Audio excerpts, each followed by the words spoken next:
guys, what is good? Welcome back to a brand new video. Today we're doing a little bit of an unboxing. So as you know, I've had a pretty busy month. We've got a lot of pairs coming in and I love to show them off on the channel. Funny thing is, I was actually recording a review for one of these pairs of shoes and literally as soon as I was done, these two pairs came in the mail. So I was like, you know what, scrap the review. Let's just do an unboxing, you know, get all of these pairs together, and I think they are all pretty damn solid. Let's start off with the one that released today. So these released on the 25th. You guys already know what this is. I literally just did a review on the triple black NMD hue, and now we've got this one. So anyway, before I spoil it, let's just break them open.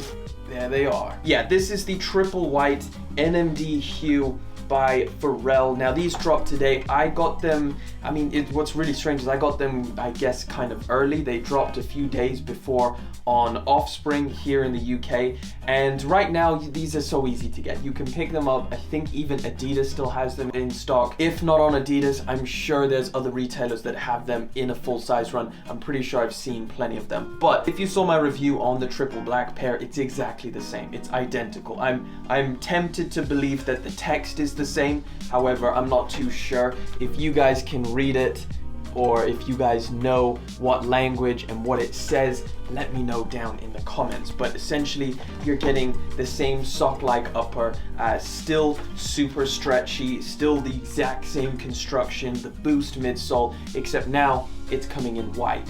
These are pretty clean. However, if I had to pick between this one and the black one, I probably would take the black one, which is saying a lot. I normally always prefer white shoes compared to all black. I don't know why, it's just I just like white shoes. If you guys were interested in this pair of shoes, I know a lot of people love the Pharrells, which is understandable. It is an extremely comfortable and good looking pair of shoes, just not something that is on the top of my list when it comes to the amount of shoes that's dropping this month. We've got a Jordan box.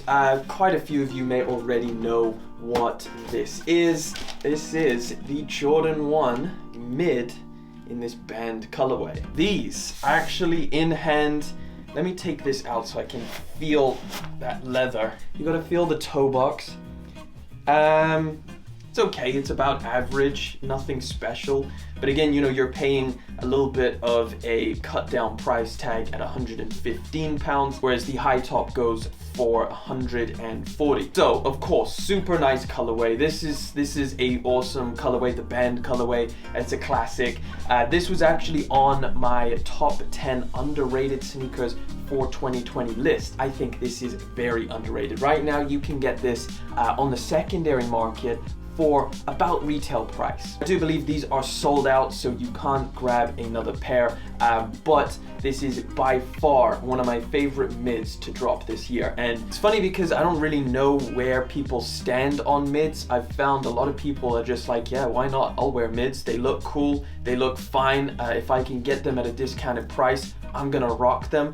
And then other people are like, don't wear mids, you look ridiculous. It's so strange that a pair of shoes like this, when there's not that much disparity between the high and the mid, in my opinion, can cause such a conflicting opinion on the shoes. It really kind of just depends how ride or die you are for a Jordan 1. I think anybody who just kind of likes the silhouette and appreciates the design and maybe the colorways, then, you know, a mid is not that bad of a way to go. I feel like these feel relatively decent in terms of the material. By far nothing special. I just brought it over here because I like it. I think it looks pretty cool.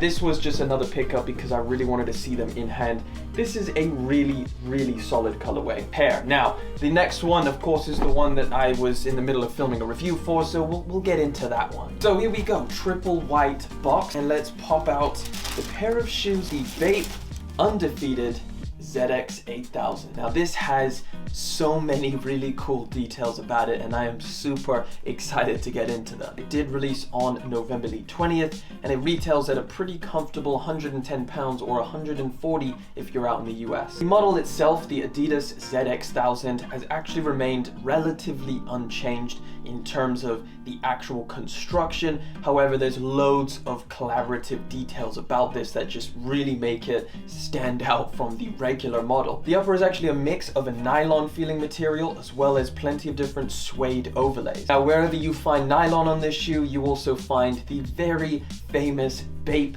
camo print, which you can see on the top is kind of where you most see it on that toe box. Now, one of the most interesting details about this is actually the tongue. However, the tongue is actually a pocket. So I honestly have no idea what you're going to stash in here, but the entire tongue is a pocket. And if you unzip it, you can open it up to see, yes, some more of that Bape camo print, but it's actually a pretty big pocket for something that's gonna fit in the tongue. Now, I have no idea what you're gonna put in this tongue or what the idea is, like what are you gonna utilize this pocket for? I'm sure your imagination can run wild with that, but yeah, it comes on both the left and the right shoe, a little zip pocket. So I think at first glance, you may kind of just shrug it off, but I think when you actually look at this shoe and feel it in hand and kind of discover all of these different elements, especially the little pocket that you get, I've become quite fond of the actual design. I do think it feels premium. It actually looks pretty damn good. When I first saw this shoe, I kind of shrugged it off myself and was just like, meh, okay,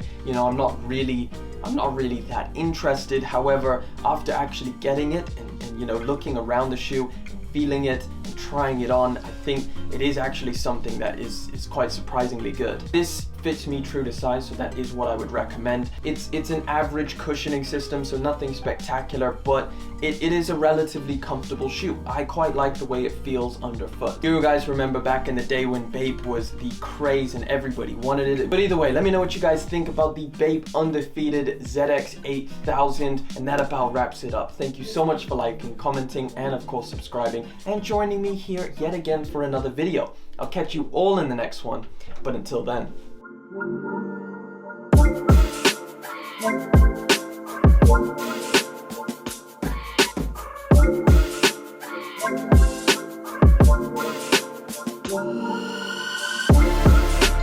Whoa.